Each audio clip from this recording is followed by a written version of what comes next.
The sacred text of Islam, the Quran, talks about what human beings aspire towards. On multiple occasions, Allah will talk about things like men desire women, or they desire money, or they desire status, or that people desire things like, a house.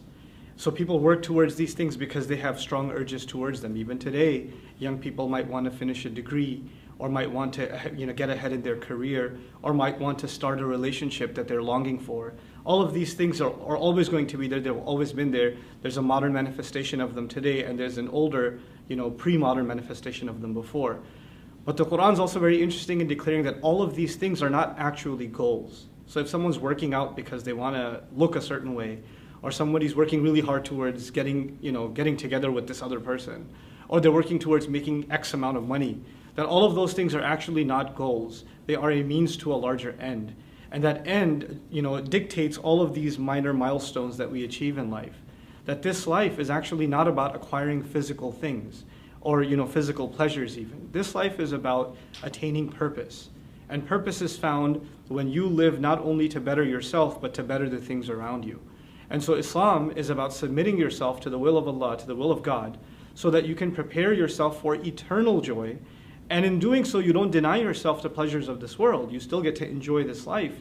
The Quran says, وَجَعَلْنَا لَكُمْ فِيهَا مَعَايِشْ, which actually means we put in this world means for you to live well. So Islam certainly doesn't deny human beings the opportunity or even the right to live well in this world. But at the same time, every single moment they spend in this world, whether it's for their own enjoyment or they're working hard, should mean something more than just that fleeting moment. In other words, I don't live for the next movie. I don't live for the next game. I don't live for the next dollar that I'm going to earn. These things will come and they will go, but what will not go is my relationship with my Creator, something far superior and far more powerful.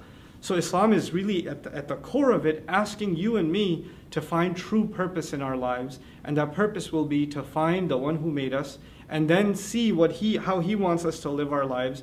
And in doing so, a lot of people think, and this is what I'll leave you with just to think about, a lot of people think if they find purpose in God and purpose in revelation, that they're going to deprive themselves of things that otherwise they could have enjoyed. There were no restrictions on them before, and now all of a sudden there are these rules and regulations that are holding themselves back from living life to the fullest. And the opposite is true. As a matter of fact, when one submits to God's will, and one accepts the revelation and the burden that it lifts, actually the Quran talks about how the advice that God gives, if you were to abide by it, يُخَفِّفَ عَنْكُمْ, He would relieve burdens off of you. Life would become so much easier, so much more relaxed. You would find so much more peace and so much more harmony, not only within yourself, but also with the relationships all around you. So the purpose of life in Islam is to find peace within ourselves and peace with our Creator by becoming true servants and really sincere servants to the one who made us. Thank you so much for listening. Assalamu alaikum wa rahmatullahi wa barakatuh.